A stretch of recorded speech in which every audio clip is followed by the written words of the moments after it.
want to thank you for the warm introduction. Thank you all for coming out tonight.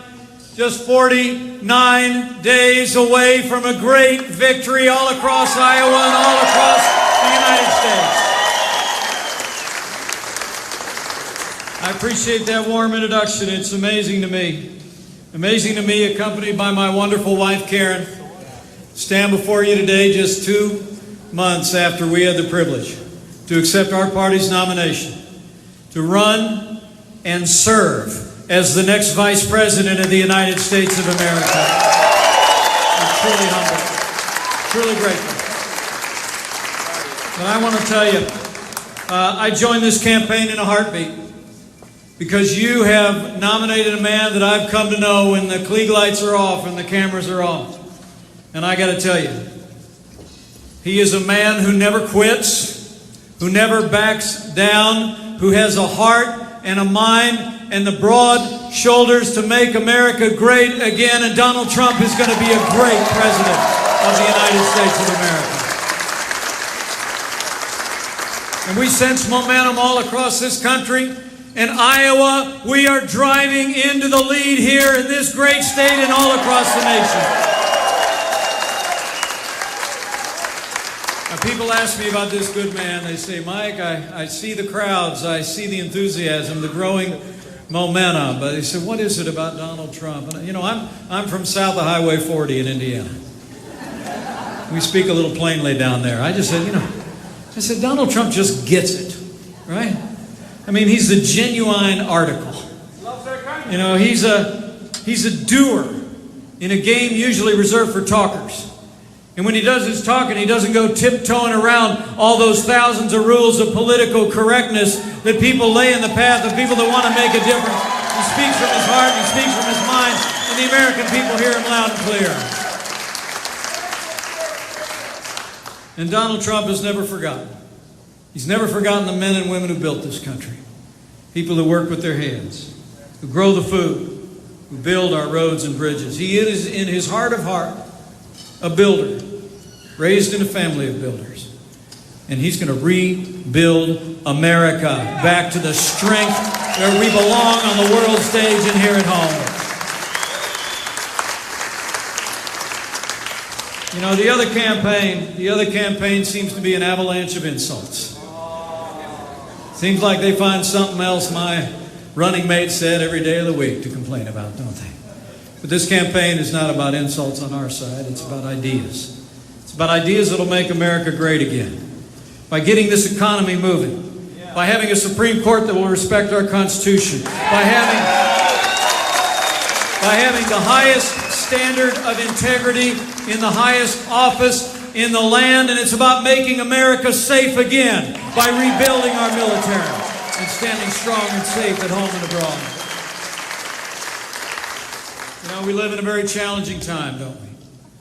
We're all still reeling from the news this weekend.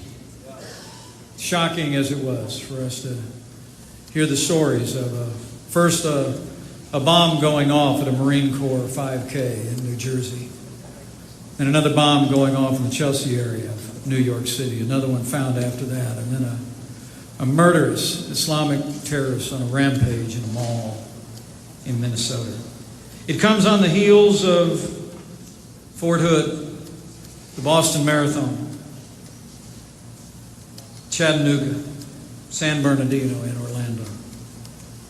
It's extraordinary to think of a series of terrorist attacks this past weekend.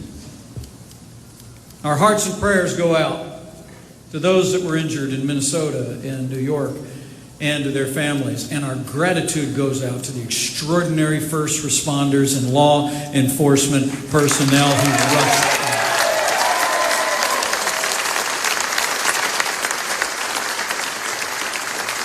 Even today, an apprehension of a terrorist suspect in New Jersey. Perhaps we hope the very mastermind of what happened in New Jersey and New York.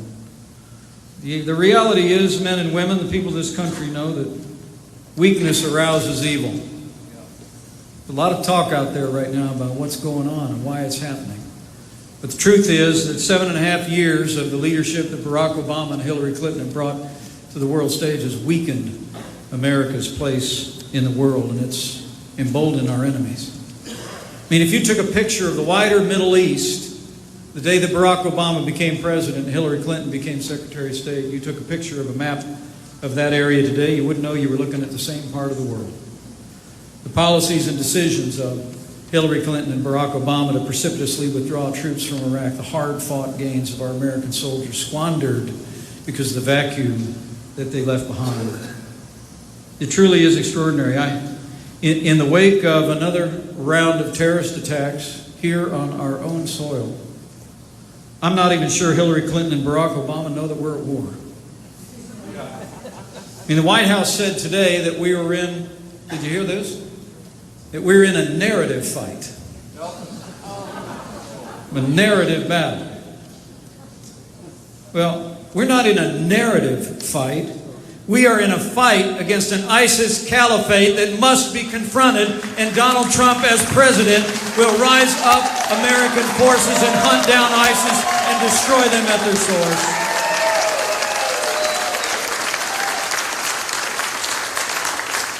You know, January 2014, President Obama actually called ISIS the JV team. Remember that? And even as recently as this weekend, Hillary Clinton's running mate said that we'd made significant progress or significantly improved the situation. All the while that a soldier of the Islamic State was wielding a 5-inch knife in a mall in Minnesota. At least that's how ISIS put it. You know, the truth of the matter is we know that they've just been in a narrative of denial. And they've been misadministering this nation with regard to our immigration policies. Just broke today in the Associated Press that the Obama administration wrongly granted citizenship to more than 800 immigrants awaiting deportation to countries of concern to our national security. Donald Trump, compared to Hillary Clinton's plan to expand our refugee program by 550%, when Donald Trump becomes president of the United States, we will have extreme vetting from immigrants coming from troubled parts of the world. We will suspend the refugee program coming from Syria until we can know who those people are. Donald Trump will put the safety and security of the American people first and always.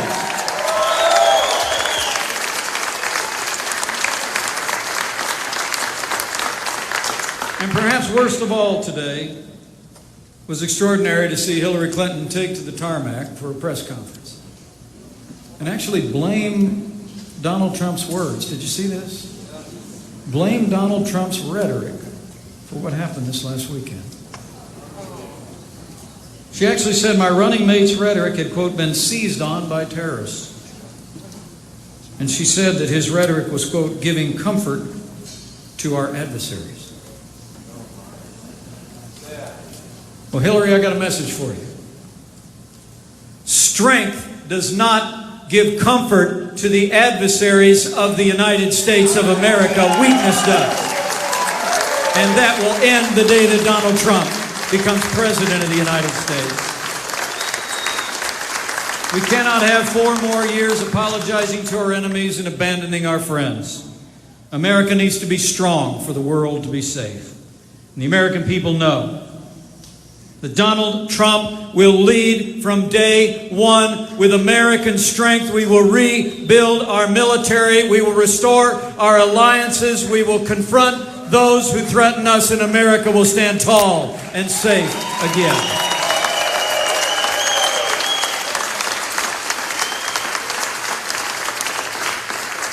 Maybe that's why today more than 160 retired admirals and generals and 17 Medal of Honor winners have endorsed Donald Trump as our next commander-in-chief.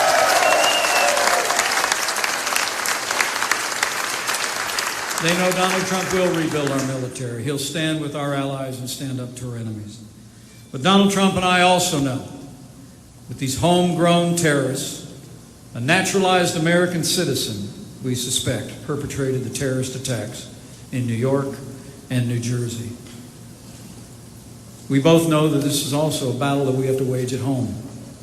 And Donald Trump knows that we have to have a president who will stand by the men and women who serve in law enforcement at every level in America and give them the tools and the freedom to protect our families. You know, we got a lot of members of the law enforcement community here with us today. Would you mind joining me in just showing them how much we appreciate the sacrifices that they and their families make on our behalf?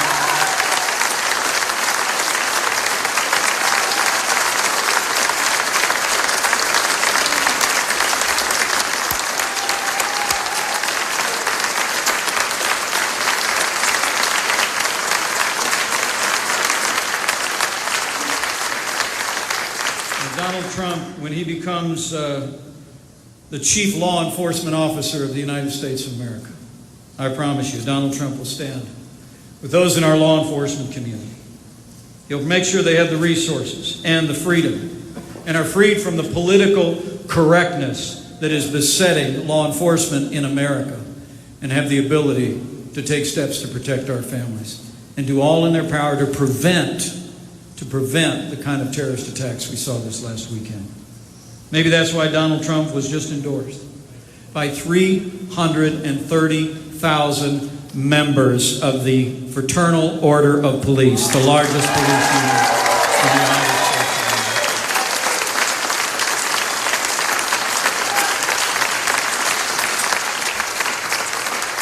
So when we make America great again, we start by making America safe again, don't we? We've got to make America work again, too. The truth of the matter is, here in Iowa and in Indiana, my home state, and all across this country, we hear the rosy picture that the other side likes to portray. They point to those statistics they can find in the economy, but people know better. The truth is, we're in the slowest economic recovery since the Great Depression. The last economic reports show that this American economy, the most powerful economy on earth, by a lot, grew at 1% in the last quarter. We have the lowest labor participation rate since the 1970s when I got out of high school.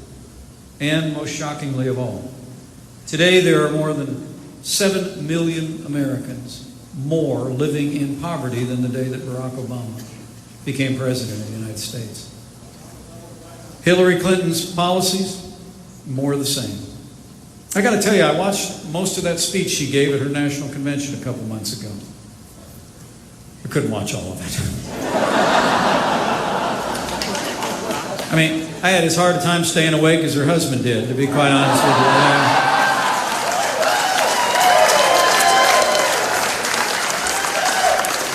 You know, it wasn't that it was so long and late. I mean, it was just, there wasn't anything new, right?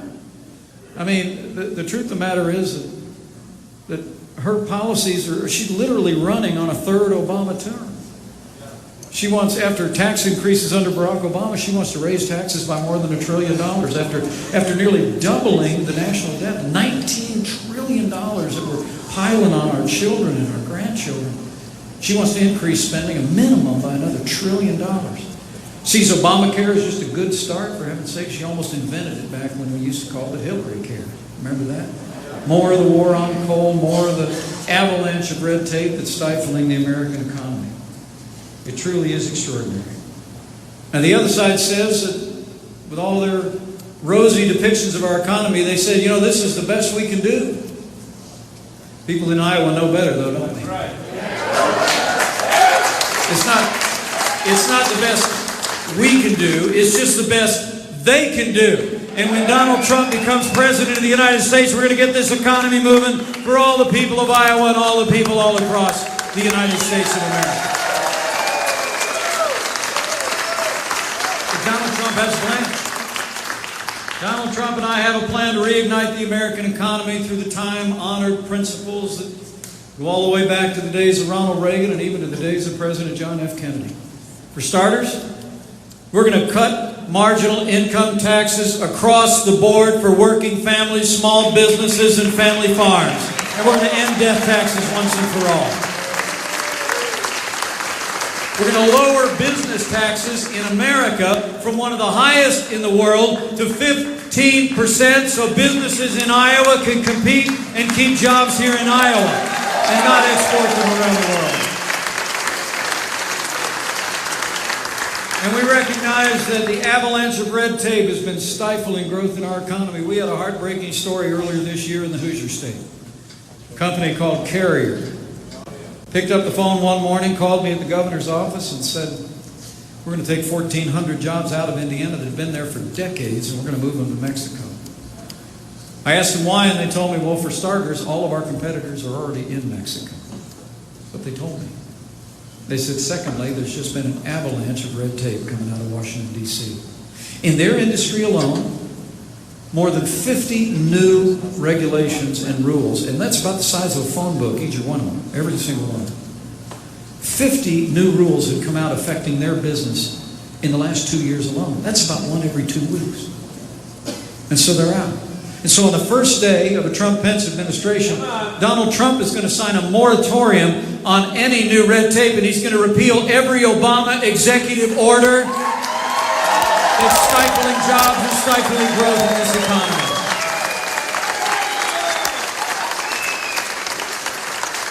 And Donald Trump has a plan to end illegal immigration once and for all in America. We're going to build a wall.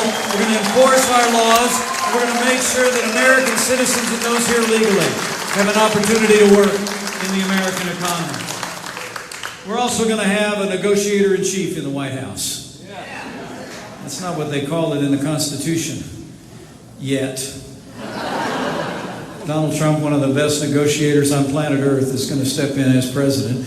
We're going to look at all the trade deals and agreements that the United States has entered into over the last 2 and 3 decades, and we're going to make sure that trade means American jobs. We're going to keep trade open all over the world, but we're going to put the American worker first again, whether it comes to NAFTA or getting out of TPP. The American worker is going to be the winner again.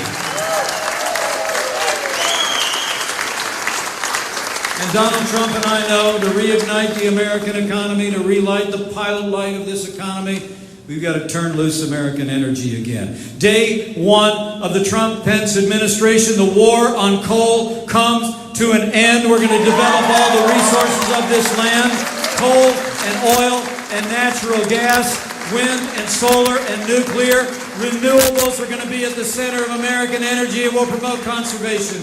And all of the above energy strategy will get all of the American people working again. Energy means growth. Now, I know this will work. Donald all the time is telling me, he says, talk about Indiana. He says, get over your natural Hoosier modesty. Get over that. The reason I'm confident that this will work is because it's worked in Indiana. You know, I come from a state that works, just like you do here in Iowa. And join me, you know, Governor Terry Branstad is like the gold standard of conservative governors in America. Would you just give him a round of applause? He was a great leader. I mean, Terry and I will tell you that the truth is any growth in the economy in Iowa in the last 7.5 years or in Indiana is in spite of what's been coming out of Washington, D.C., not because of it. Yep. But in Indiana, like here, we've been doing what works. We've been living within our means, balancing budgets, letting people keep more of what they earn. I've cut taxes every year that I've been governor, all 4 years. We still have the largest budget reserves in our history. We've made record investments in education and in roads and bridges, and there's more Hoosiers going to work than ever before in the 200-year history of our state. And that's exactly the kind of leadership and results that Donald Trump is going to bring to the White House. Now, Hillary Clinton hears those predictions, and she says that people that say the economy is going to come roaring back, that's, her words are, that's wildly unrealistic. What she said. Well, Donald Trump and I think the only thing that's wildly unrealistic is electing the same people with the same bad ideas and expecting a different result. Donald Trump and I are going to change the direction of America back to growth and freedom and opportunity, and this economy is going to come roaring back.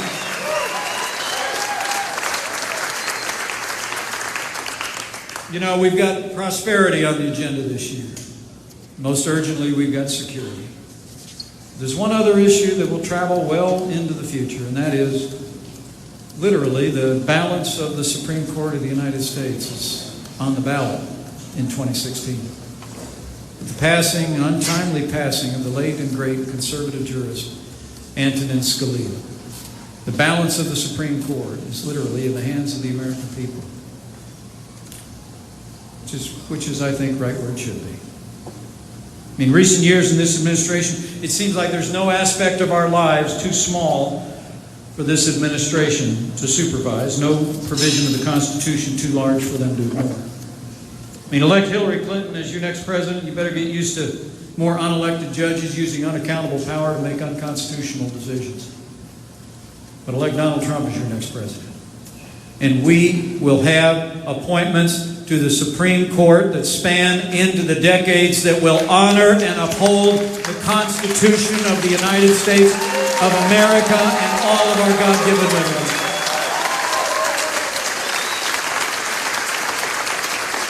So for the sake of the rule of law, this is what I want you to tell your neighbors when you leave here.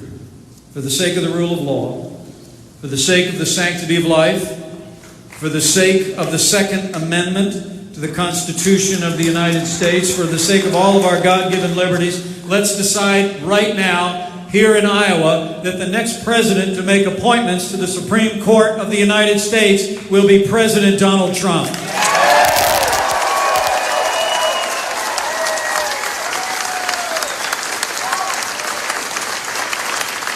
And lastly, let me say, right after security and prosperity and our Constitution, we have to ensure that we have the highest standards of integrity in the highest office in the land.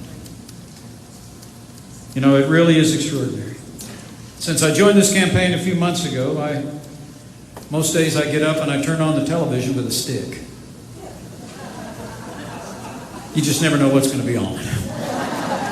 The media spends more time talking about what Donald Trump said in the last 30 minutes than they do talk about what the Clintons have been up to for the last 30 years. But the American people are on to it.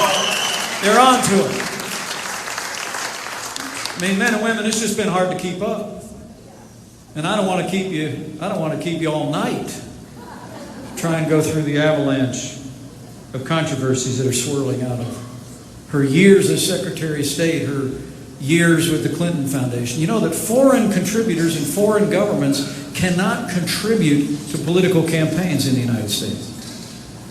And yet, Hillary Clinton, while she was Secretary of State, had the Clinton Foundation accepting tens of millions of dollars from foreign governments and foreign billionaires. And the result of it, which the AP reported that half of the private meetings that she gave as Secretary of State were with major foreign contributors to the Clinton Foundation. Now they said that if she's elected president, that they'll no longer accept foreign donations because it'd be a conflict of interest. Trying to figure that one out. So it wasn't a conflict of interest. It'd be a conflict of interest if you were president, but it wouldn't be a conflict of interest if you were Secretary of State in charge of all the foreign policy of the United States of America. The American people are tired of that kind of pay-to-play politics and double talk, and that's going to end the day that Donald Trump becomes president of the United States. When Donald Trump becomes president, I promise you, we're going to uphold the highest standards of integrity in the highest office in the land. And his only special interest will be you, the American people, and he's going to fight for you every single day.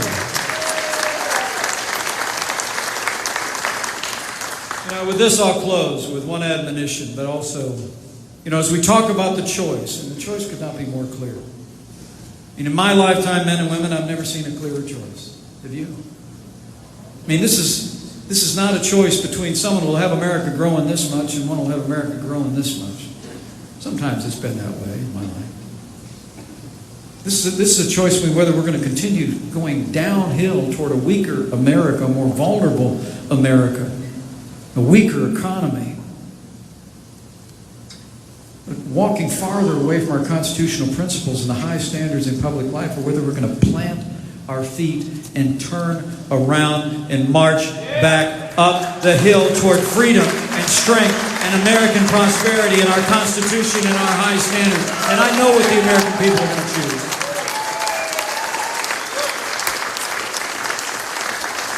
But Donald and I still believe that in these times of such great division, seem to be there's so many things that divide us, so few things that unite us as they once did. I actually heard my counterpart on the other ticket say several times on TV yesterday morning, he said, we're a divided nation. Well, the truth is the other party spends a whole lot of energy dividing. It was just about a week ago, in case you weren't invited to that New York City fundraiser with Barbara Streisand. Hillary Clinton said, quote, you can put half of Trump's supporters in what I call a basket of deplorables. Racist, sexist, homophobic, xenophobic, Islamophobic, you name it, irredeemable, not America. Let's just carving up Americans and name calling. We know better than that. Donald Trump and I know there will always be more that unites us in these United States of America than will ever divide us. And when the Trump-Pence teams arrive in the White House, we're going to unite the American people behind the ideals and principles that have made this country great and will make America great again.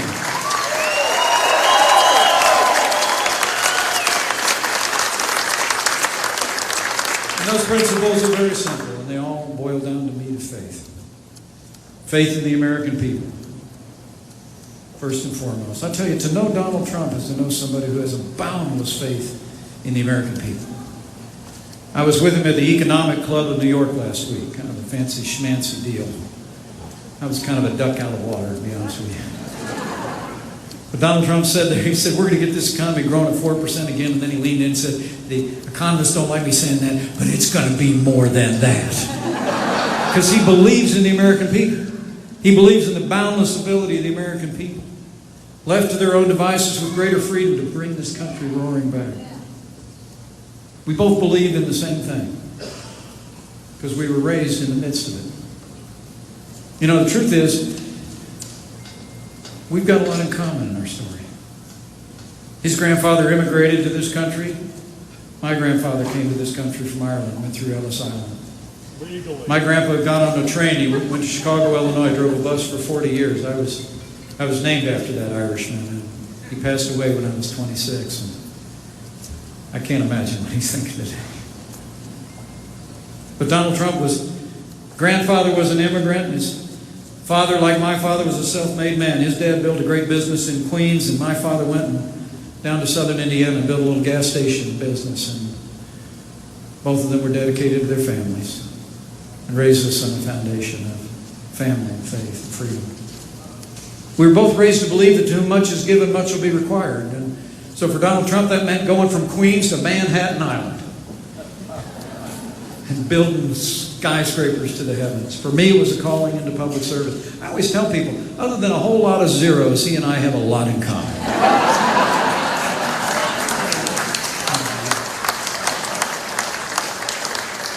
And that's a belief in the American dream, because we lived it. It's not a bumper sticker in our lives, it's what we saw. And it's what we believe in this country today.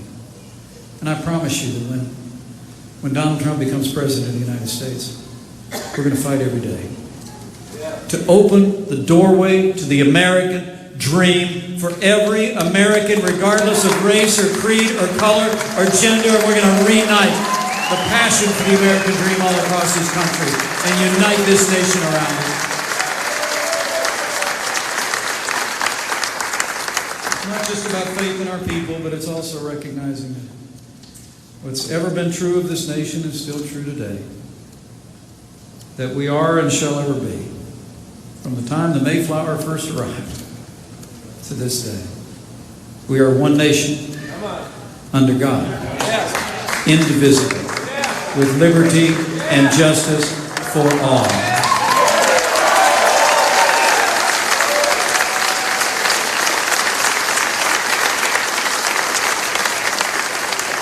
My last word to you today is, I hope you leave here today and I hope you leave here today not having come to hear a rally or a speech, but I hope you leave here today with a burden on your heart. Men and women, We're seeing real momentum here in Iowa, real momentum across the country, but we need you to go tell somebody about it.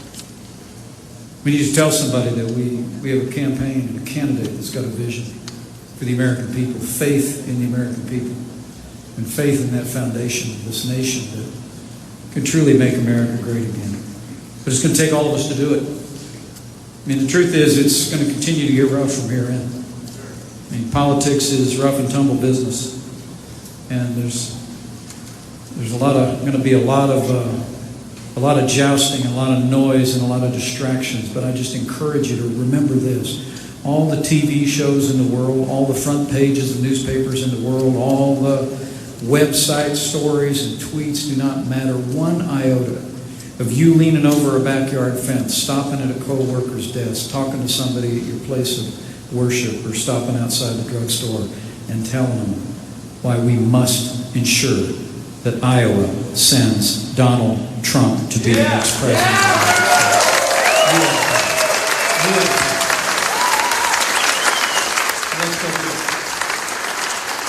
Let's go do it.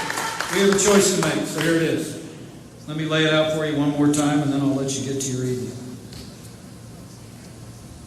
If you want a president who will protect this nation, rebuild our military, restore our relationship with our allies, and stand with them and oppose our enemies and hunt down and destroy those who would threaten our people and inspire violence in our homeland. If you want a president who will restore law and order to the cities and towns of this nation, who will stand by law enforcement at every level and ensure they have the resources and support from the highest level to do their work, if you want a president who will cut taxes, grow the economy, squeeze every nickel out of that bloated federal bureaucracy, and repeal Obamacare lock, stock, and barrel. If you want a president who will build a wall, make Mexico pay for it, and reform our immigration laws so that our laws work for the citizens of this country and those who are here legally. And lastly, and I worked in Washington for 12 years, and I promise you this, if you want a president who will upend the status quo in Washington, D.C., and uphold the Constitution of the United States of America, then let me tell you, Iowa, tell your neighbors, tell your friends, tell your co-workers, if you want all those things, you have but one choice. And I'm here to tell you, that man is ready. This team is ready. This movement is ready. Let's go make sure that Iowa is ready, and we will elect Donald Trump to be the 45th President of the United States of America, and we will make America great again. Thank you very much, Iowa. Let's go get it done.